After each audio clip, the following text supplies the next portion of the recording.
So we're going to open up the floor for questions. We are webcasting this, and we're also putting this out on KAAT television. So if you, not live, but it will be broadcast several times in the next few weeks. And so if folks could identify themselves, we've got folks with microphones, and Dr. Barrett has a comment over here. So, what was his title? The Chairman Emeritus of the Intel Corporation. Big dog. The Intel guy. Yeah. First of all, Governor, congratulations on what you've done in education. We've been watching that closely in Arizona and many other states, and it's great. The not-so-great part is the national averages haven't moved, so it means every success you've had has been mirrored by a lack of success someplace else. You did quote an interesting set of numbers, which I would like you or anyone else on the panel to comment on. About a third of our kids don't graduate from high school. The two-thirds that do, about half of those are social promotion and not an academic You think that's accurate, more or less, isn't it? Which means that we get then about a third of the kids that are college capable. And the third of the kids that are college capable has been pretty constant over time. And it has now been so constant that it has pushed the U.S. from number 1 to number 12 or 14 in tertiary graduation rate. Unbelievable. So my comment is, I guess twofold, or question is twofold. One is we're not going to get much better until we fix K through 12, and that's pretty clear because the feeder stock that goes in the universities is just not there. But how do we get that message through? Someone who's been in Arizona for many years and kind of frustrated here, having listened for the last 4 or 5 years to the state superintendent of education to tell us all our kids are from Lake Wobegon, they're all good looking and above average. I don't think they are. And it's time that this state wake up, and not only the citizens wake up, but the university presidents have a role to play here, because Michael's been somewhat active, but as a collection they've not been that active in the leadership in terms of the input stock into the university is the output of K through 12, and there's a great mismatch. And why that mismatch exists in the United States is beyond me. So with those couple of comments, any one of you who would like to comment on what we need to do in Arizona to get our act together, I'd appreciate it. Well, you're absolutely right about the tragedy of those numbers. Those are facts, not opinions. And it's in spite of, by the way, in real terms, doubling or tripling, depending on how far back you go, per student funding. We spend more per student in the United States than any country in the world. And our results are we're heading south or breaking even. And by the way, I'm flattered that, you know, the great Florida story and all that, we've had some success, but we haven't moved the needle in high school. We've improved graduation rates, but we haven't seen the kind of quantum leaps up that we've seen in the earlier grades. We have proficiency levels that are way too low. And the other thing I would say is that we don't focus, somehow we've gotten to this notion that career and college ready don't go hand in glove. They don't go hand in hand. But a career ready person would be college ready as well in the world we're in. And somehow, you know, we've kind of, we have this notion that that's shop, that technical education's not the same thing. And I think so one of the things that has to happen is there has to be a change in mindset.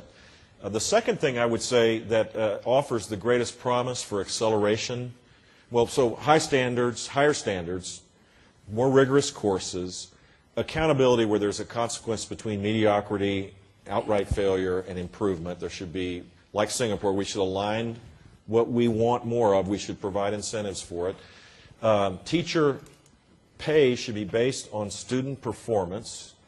It's a radical idea, but its time has come. There should be better teacher training, or teachers, the next generation of teachers coming from ASU and others have to be ready to teach in a more relevant way. And then the last thing I'd say that offers the greatest hope for accelerated change that didn't exist 5 years ago is virtual learning. And the foundation that I have is created a digital learning council, which Intel is one of its representatives is a part of. We have 95 people. We're creating the blueprint for what states need to do to accelerate digital learning, most of which will take place in a hybrid classroom environment. So we're not talking about everybody going into their cave and learning by themselves on the internet. We're talking about interacting with students in your classroom and around the world with teachers that are the best in the world, where teachers then manage the process, and we don't try to teach to the median.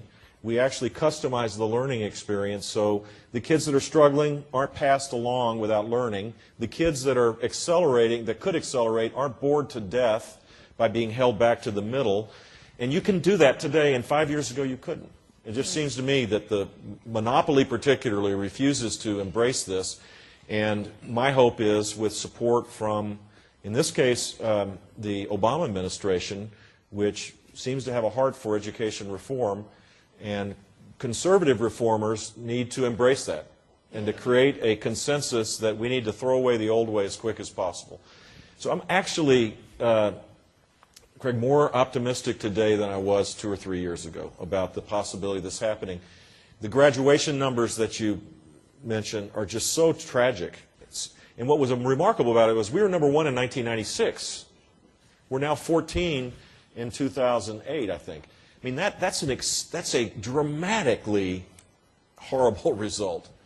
And that should create, I just hope the complacency that, that seems to exist in our country about a few things gets lifted. And this one, if I had to pick the one thing where complacency needs to be thrown away, it would be this area. So, Craig, what I would add is that we recently deconstructed to its foundation our College of Education, which had been in place in one form or another for more than 100 years.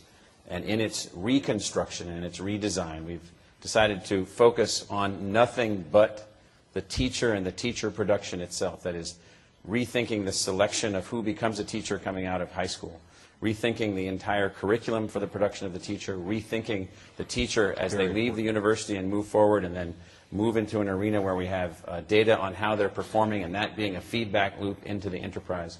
We've raised $100 million from public and private sources in the last couple of months to be able to advance these new efforts as we move this forward, because we went back and looked at ourselves and we saw that we had taken none of the blame.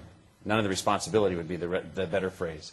We hadn't taken enough of the responsibility for what we had been not doing, or not doing well enough, or not adapting and innovating quickly enough. And so this is a traumatic process that we're going through, and there's all kinds of, you said, tread marks all over my head and other people's heads all over the place as you try to bring about these kinds of changes.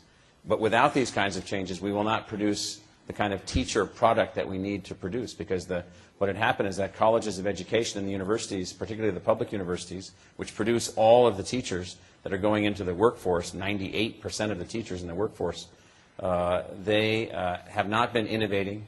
They've been a mirror. So they've been a mirror. They're a mirror of the problems in K through 12. They've been mimicking this. And so the universities have been involved in high levels of pontification and finger pointing and all kinds of other non-productive tasks. Let's get about the task. We now call this thing the Teacher's College. That's all it exists for. If you're interested in some other aspect, you're moved to another part of the university, and that's fine. But the Teacher's College is all that we have. That's our focus. That's where we're going. And I will guarantee you, with our partner Teach for America, who have been brought in as our partner, we will have a highly differentiated input stock, a highly differentiated process for advancing the teacher, and a feedback loop for when the teacher moves out. The other thing that I would mention, and this is where the Arizona legislature gets a lot of credit, is that they're willing to take risks and innovate. They're launching, as you know, of the charter school initiatives in the past. Some of them have become fantastic examples of what we need to achieve. The Move On When Ready bill last year, in terms of creating mechanisms for students to have multiple pathways so they don't get dragged down by underperformers. And you start looking at all of this, as well as us trying to figure out how to work with the school districts. And so we've built initiatives with school districts that have about 200,000 students in them that are low-performing school districts. We have initiatives in these school districts trying to work on the college going rate. In Arizona, the numbers are almost exactly as you stated, Governor. They are one-third don't graduate from high school, approximately. One-third are able to even apply to the university. The other third The other 2/3 of the graduates can't apply. So the numbers are actually worse in Arizona.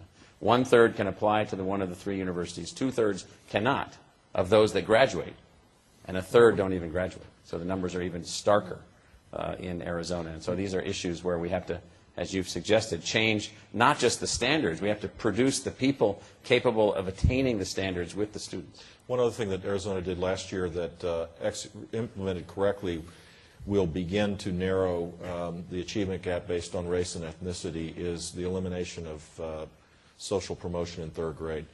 It is unconscionable to me that when we ask children, little guys and gals, little kids, when they turn to 4th grade, when they're starting to acquire knowledge, when they're reading to learn then, they can't read by the end of 3rd grade. We haven't gotten that right.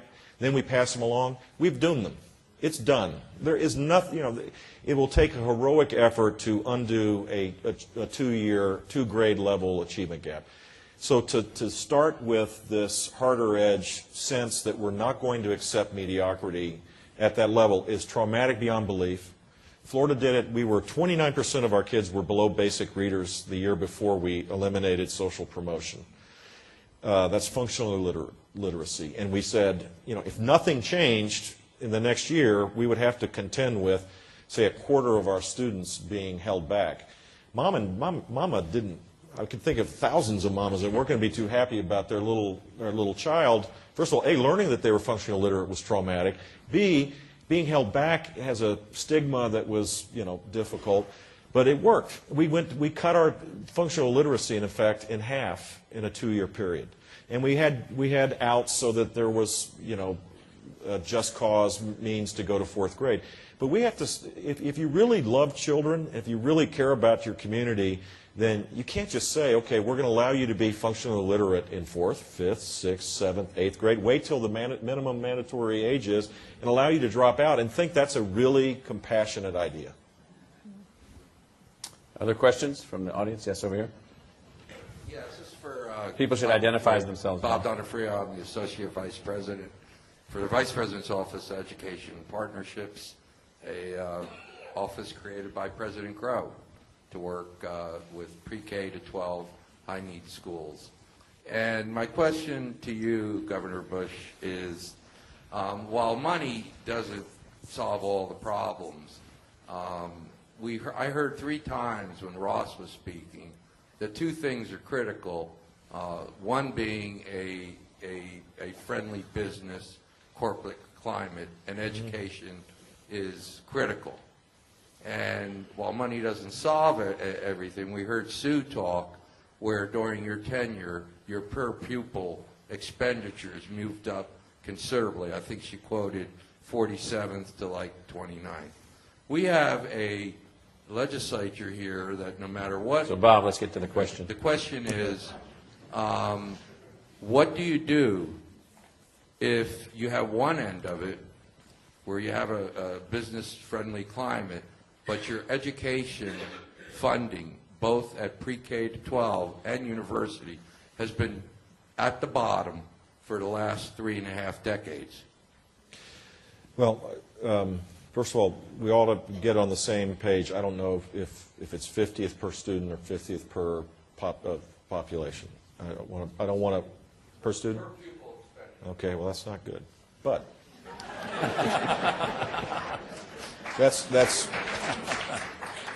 But having said that, we've doubled the per student funding as a nation, and we've got worse outcomes. So if a Martian came down and was told to study the education system in the United States over a longitudinal basis and come back and report back to the head Martians about what the result would be, they would probably have to say, based on that there was not a direct nexus between spending and outcomes. I mean, that's just those are the facts. Now, having said that, I'll give you some examples of where funding matters. So we put a reading coach in every school, every elementary school, and then every middle school to teach teachers how to teach reading because they didn't know how to teach reading. I mean, it's not taught in schools of education until now. You got to go back to the root. We're calling digging up the roots. That's what we're doing. So we did that, and we had reading scores go up. That was a small investment out of a big number, but it was important. We expanded AP classes dramatically, particularly in the underserved areas. So today Florida has more AP test takers and more AP test passers as a percentage of the population, I think, of any state in the country. That was a $10 million number. It was a first of the country partnership with the College Board. Which runs the AP test, right? Right. So they trained teachers how to teach the AP class. They went to the underserved areas. We had great data. Our DNF schools, since we grade them, 15% of the kids were taking AP classes. Significantly higher numbers in the A and B fancy pants schools were taking AP classes. It wasn't because the kids were dumber. It was because they didn't have access to AP classes, so we created access.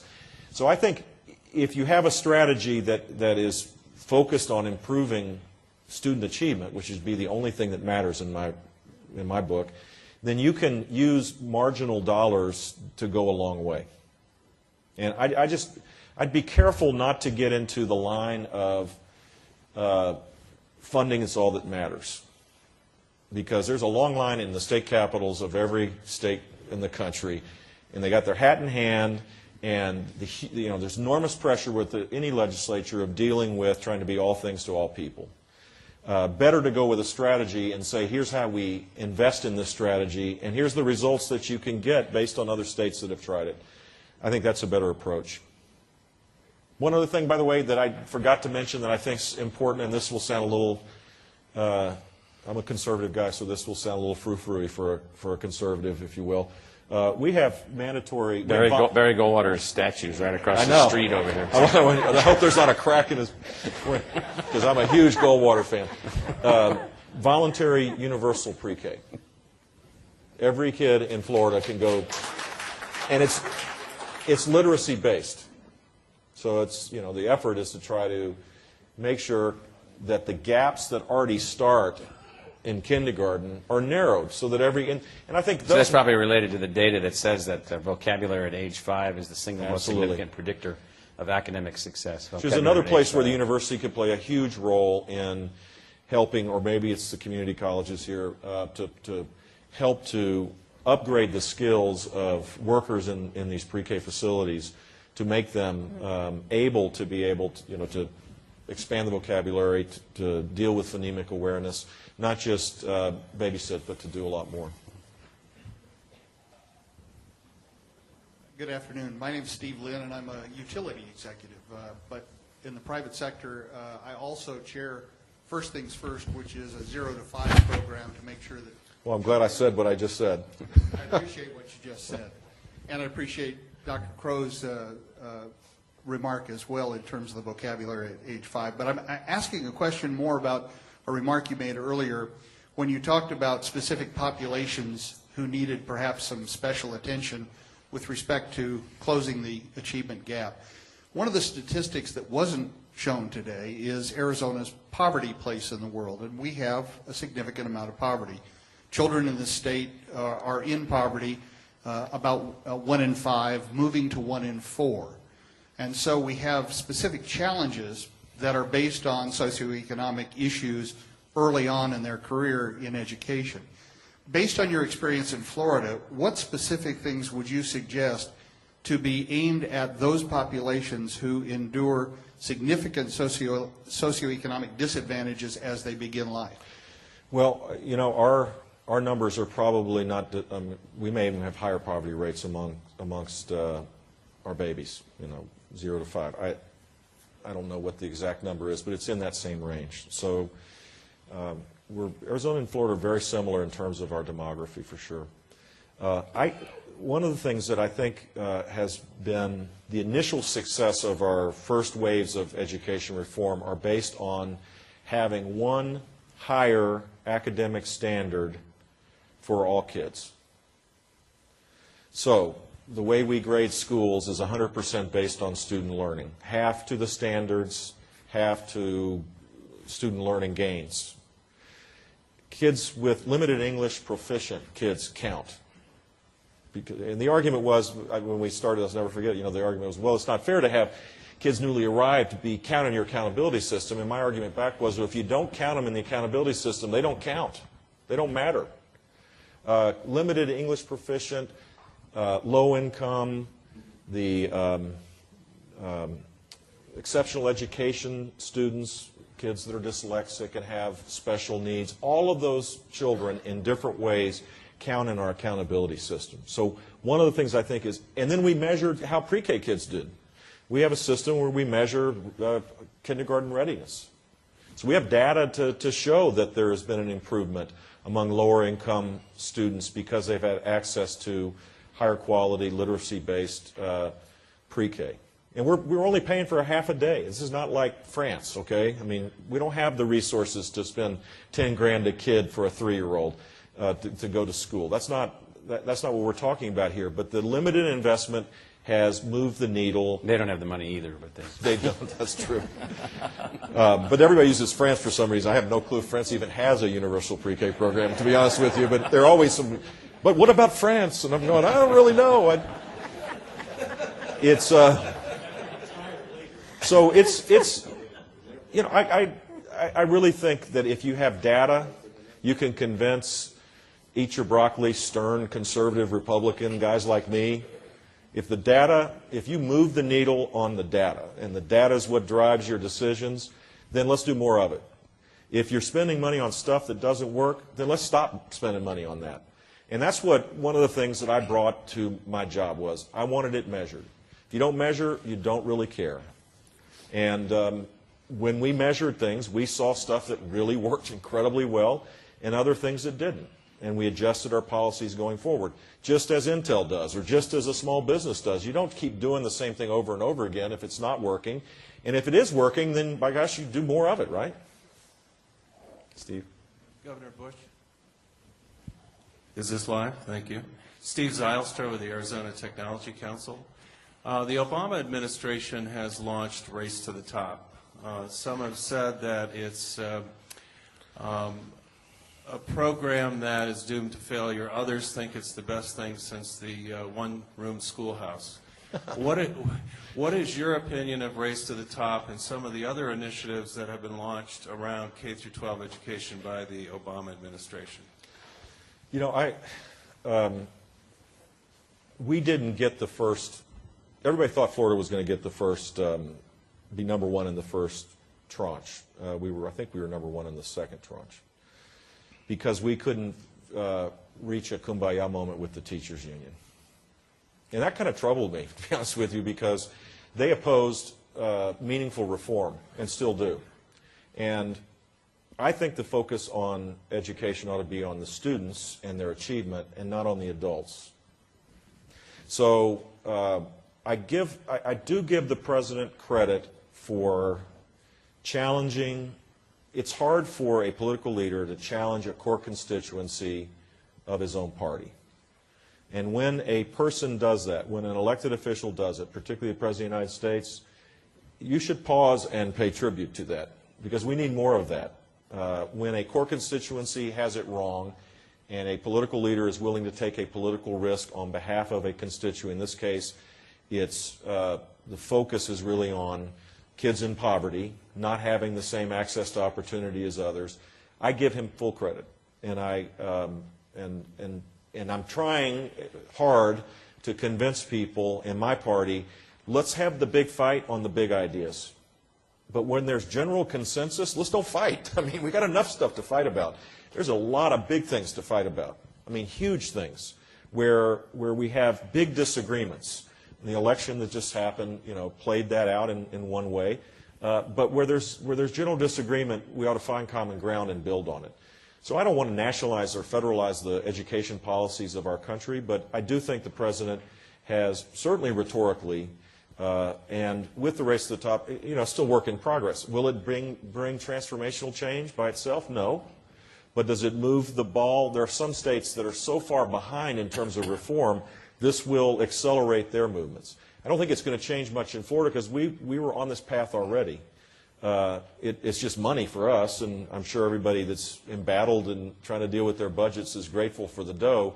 I don't see it being a transformational element to the Florida strategy, but for places that have really done very, very little, it will be a catalyst, I think, for them to bring about reform. So here I am on public television saying kudos to President Obama. Probably made a YouTube moment. It's not out yet. Yeah. It's a question of time. Trust me, it'll happen. In the back. If I may, there are a lot of people interested in this topic who wouldn't fit in this room, so they have been listening to the conversation in an overflow room, in another room in the resort, but we wanted them to participate, so they have submitted some questions. So if I may, I will present. The first question is from Professor Sarah Buell from the ASU Sandra Day O'Connor College of Law.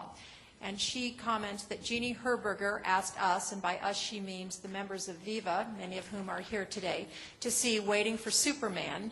And she says, it's clear the Harlem Children's Zone is remarkably successful. How can we adapt Harlem Children's Zone for our public schools? Well, the Harlem Children's Zone has huge philanthropic support. It has There's Jeffrey Canada. Jeffrey Canada, who's an incredible charismatic leader. And it has New York City per student spending support that ain't 50, trust me. Closer to 1.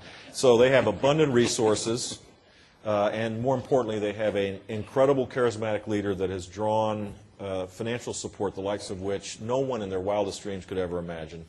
And it's a sustained effort over the long haul. It's not this is a quick fix. This is a generational kind of change where kids start in kindergarten and they go and there's a commitment that this zone, inside this zone, these kids are going to be taken care of and they're going to college.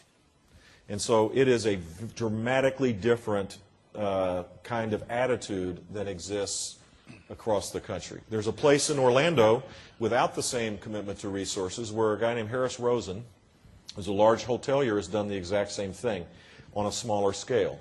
He's done it inside of a small, predominantly African-American community, and it has been actually more successful in terms of the number of kids that have left elementary school, gone on to middle school, now in high school and graduating, where Harris has raised money and mostly given money himself to assure that these kids go to college, and so far 100% of them have. The Houston Community College District runs high schools inside the community colleges where they've gone from a very tiny fraction of the cohort group that they brought into that system of community colleges running these high schools, where now they've got 25% of the kids are graduating high school with their associate's degree. That's it. That's the key. All of them are graduating from high school, and 75% of them are going on to post-secondary education from a cohort group where in the past only 10% went on to post-secondary So here's the challenge. It's a great question. That's an innovation. The challenge, though, is that the business model we have around education doesn't fund that, doesn't fund success. In effect, it's back to the Singapore way. It's the opposite of the Singapore way. We fund more of what we don't want, and we fund less of what we want. I mean, if you were going to, we should make dual enrollment fully funded.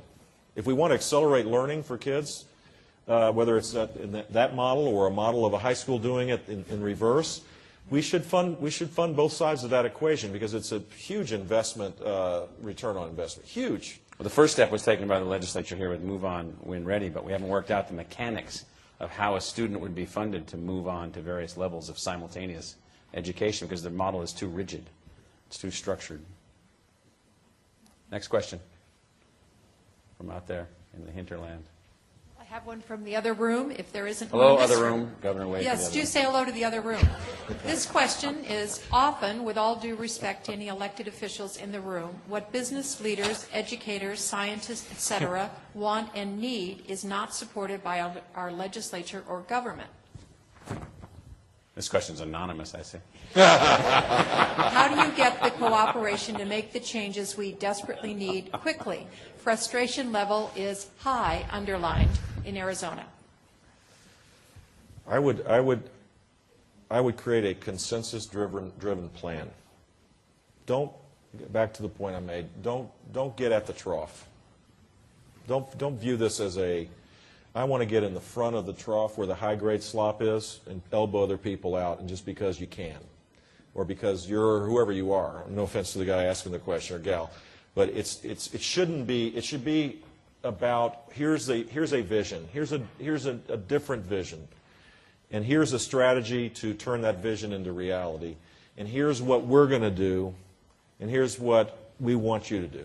So back to the outcome thing you were talking about. Yeah, and a strategic long-term vision that then you go to them, the legislature, not as one of literally, I mean, the appropriations chair of the House and the Senate in the Arizona legislature is, everybody may think that's a really cool job. I mean, can you imagine how many people come to them with ideas that are in their minds is the most important thing in the world, and that all of them have some validity or another? And so if you just get in that line and you're just another person or another entity coming to ask for some version of what everybody else is asking for, and you're not doing it in partnership and you're not doing it strategically, I think you're not going to get the result. It will never be funded over the long haul.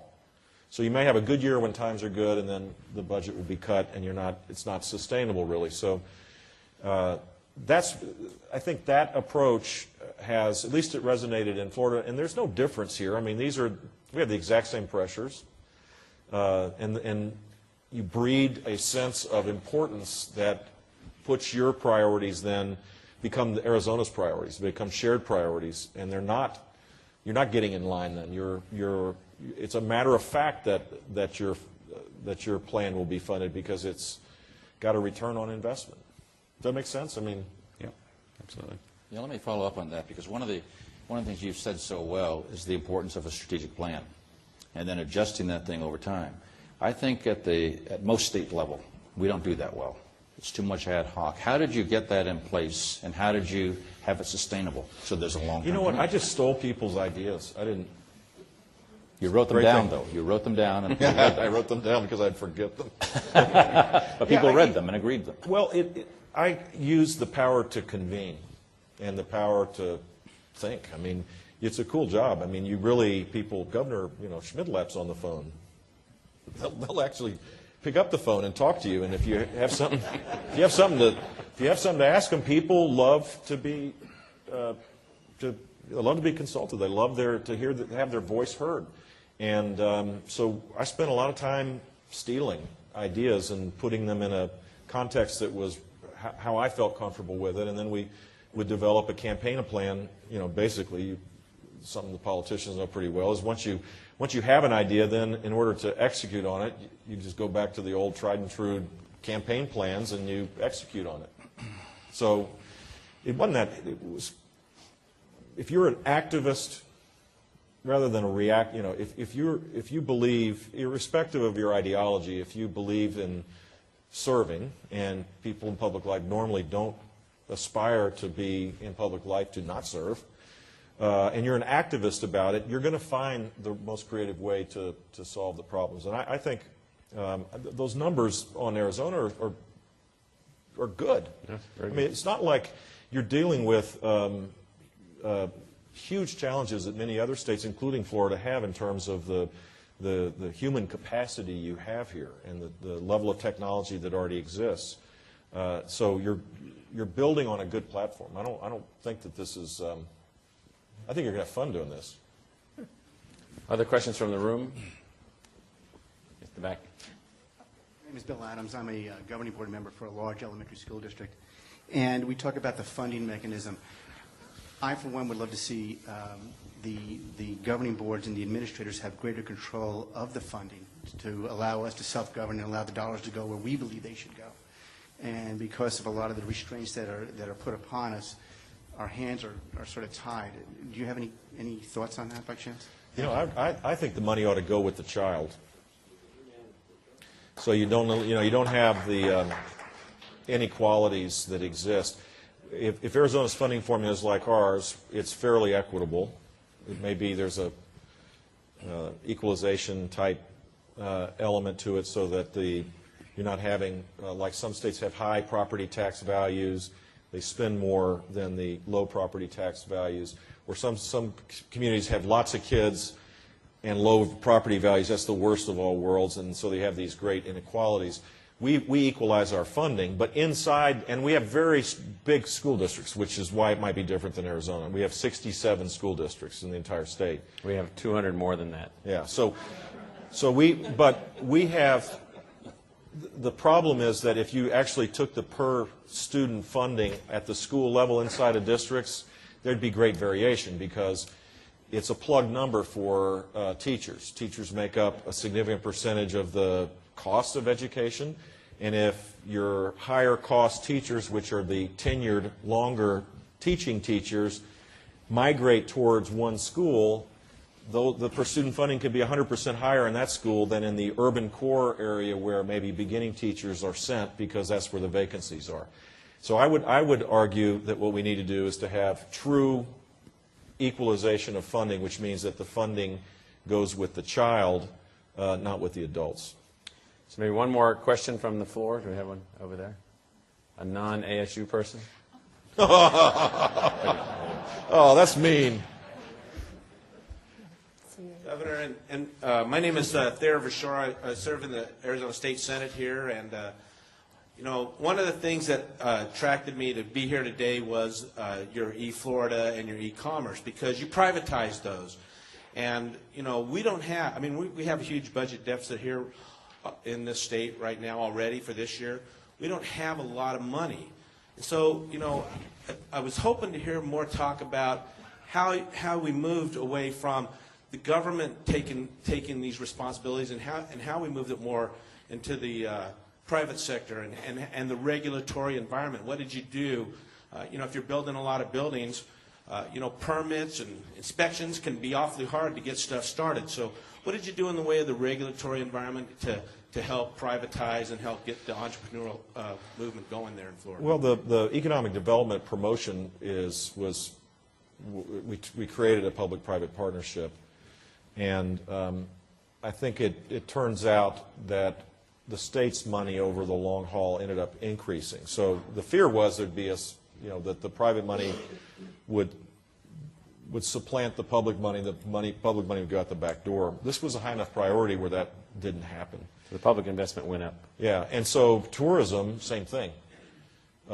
When times got tough, we actually got more money for tourism. We had 8 hurricanes in 16, 17 months. That puts a little damper on your ability to ask people to come down unless you tell them, look, there's roofs, you know, there's electricity, you can come. Or we had, 9/11 was a huge problem, as it was for Arizona, because more than half of our visitors, probably 3/4, come by plane, and no one was flying. So we ramped up our spending through this public-private partnership when times were tough.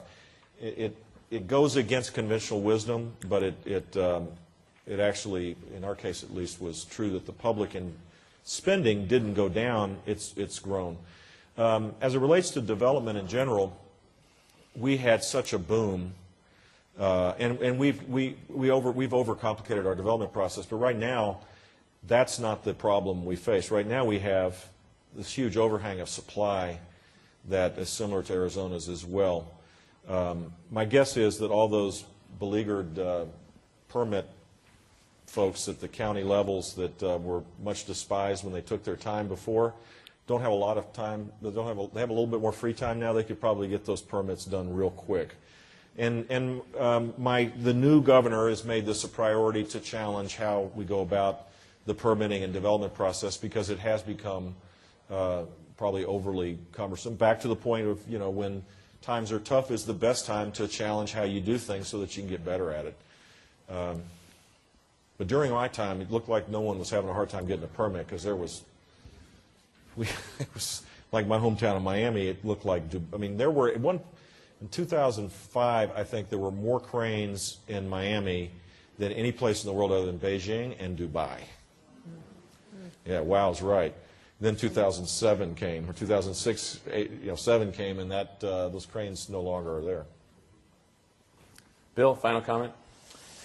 I'm going to make sure that kind lady that wanted a question that worked at ASU gets to ask me personally the question. By the way, stand up, Mary. Stand up. So you know who this is.